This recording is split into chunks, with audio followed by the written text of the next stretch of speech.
तो दोस्तों इस वीडियो में हम जानेंगे कि हम यदि एटीएम से पैसा निकालते हैं और एटीएम में हमारा पैसा फंस जाता है किसी कारणवश और वो हमें नहीं मिलता और वो हमारे खाते में भी रिफंड नहीं होता है, तो हम उस पैसे को कैसे प्राप्त करेंगे, हमें आवेदन पत्र कैसे लिखा जाएगा और किसको लिखा जाएगा। देखिए, सबसे पहली बात यह है कि जब भी बैंक का काम होगा ना, तो हम बैंक के शाखा प्रबंधक को ही आवेदन पत्र लिखते हैं।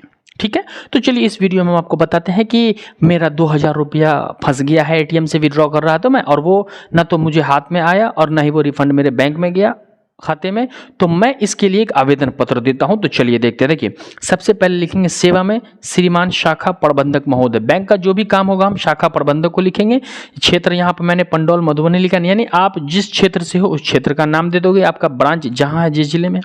विषय एटीएम में पैसा फंस जाने के संबंध में या विषय में आप लिख दोगे, चूंकि आपका पैसा जो है वो एटीएम में फंसा है। ठीक है, तो विषय आपका मेन मुद्दा रखता है कि सब्जेक्ट क्या है। तो भैया मेन प्रॉब्लम है क्या कि एटीएम से जब मैं पैसा विड्रॉ कर रहा था मेरा पैसा फंस गया था। उसके बाद इस तरीके से स्पेस छोड़ना, यहाँ देख रहे हैं जिस तरीके से मैं लिखा हूँ ऐसे ही लिखना है। उसके बाद आपको महाशय लिखना है इस तरीके से। महाशय का मतलब होता है जिसे इंग्लिश में हम सर कहते हैं। उसके बाद वो अपनी सारी बात लिखना शुरू कर दोगे। सविनय निवेदन यह है कि मैं, अब आप आवेदन पत्र लिख रहे हैं, सविनय निवेदन यह है कि मैं, अब अपना यहाँ पर नाम लिख दोगे जो भी, जैसे आप, मैं हूँ हसान सर, तो मैं हसान सर, पिता जो भी है नाम लिख दोगे। फिर उसके बाद मेरा खाता संख्या इतना इतना इतना है, जितना आपका खाता संख्या है आप पूरा खाता संख्या एक्सप्लेन साफ तौर पे साफ साफ अपना खाता संख्या आप लिख दोगे।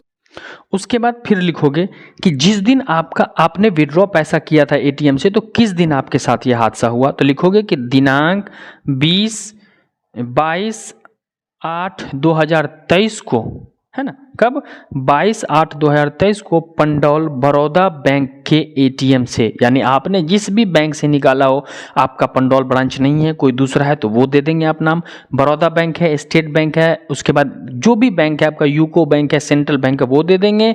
एटीएम है ना, तो जो भी होगा आपका, जिस बैंक का एटीएम होगा उस बैंक का नाम दे दोगे। जिस स्थान से निकाला वो स्थान, बैंक से एटीएम से 2000 रुपया निकासी किया, तो आप जो जितना अमाउंट आपका होगा आप उतना अमाउंट डालोगे। 2000, मेरा 2000 था तो 2000 रुपया निकासी करते समय, निकासी यानी जब मैं विड्रॉ कर रहा था मेरा पैसा एटीएम में फंस गया है, यानी जब मैं 2000 रुपया अपने एटीएम में विड्रॉ कर रहा था तो मेरा पैसा क्या हो गया, एटीएम में फंस गया, विड्रॉ नहीं हो पाया और मुझे प्राप्त नहीं हुआ, और वो पैसा मुझ तक भी नहीं पहुंचा, मुझे प्राप्त नहीं हुआ और खाता में वापस भी नहीं आया। यानी दोनों चीज़ लिखना है कि आपने जो कैश एटीएम में विड्रॉ किया तो आप तक नहीं पहुंचा और आपके खाते में भी रिफंड नहीं हुआ। ये 24 घंटा वेट करने के बाद ही आवेदन पत्र लिखा जाता है। यदि आपने 24 घंटा या 48 घंटा वर्किंग डे में वेट कर लिया और आपका खाते में बैलेंस नहीं पहुंचा, तब आवेदन पत्र लिखना है। तो आवेदन पत्र में दोनों चीज़ों को दर्शाना है कि भैया पैसा जो सर वो मुझ तक नहीं पहुंचा और मेरे खाते में भी वापस नहीं गया है, और ये बैंक मैनेजर को लिखा जाता है।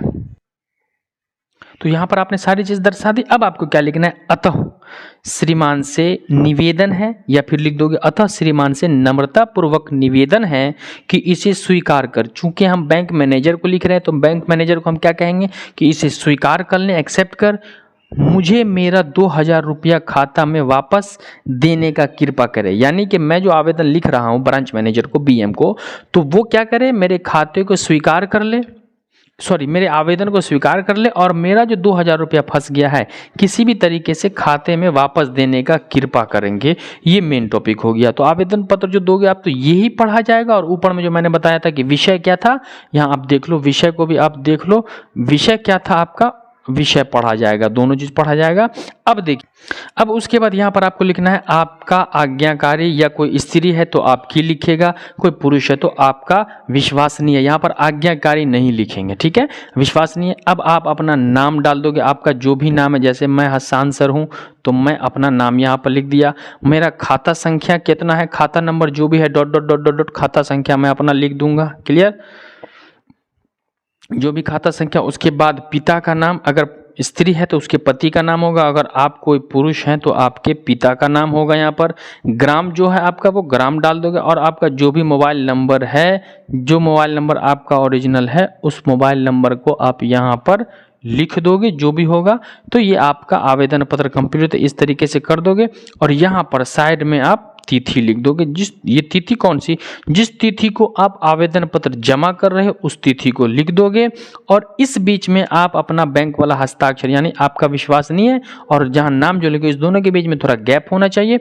और यहाँ पर आप अपना क्या करोगे, हस्ताक्षर यानी सिग्नेचर करोगे, जो सिग्नेचर आपका बैंक में है।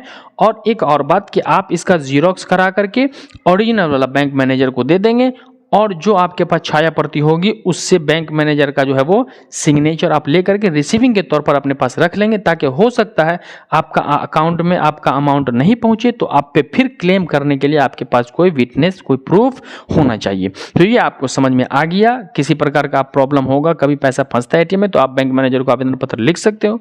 तो समझ में आ गया हो तो चैनल पे अगर नए हैं तो सब्सक्राइब कर लेंगे और लाइक कर लेंगे, और कमेंट में ज़रूर बता देंगे कि सर मुझे समझ में आ गया या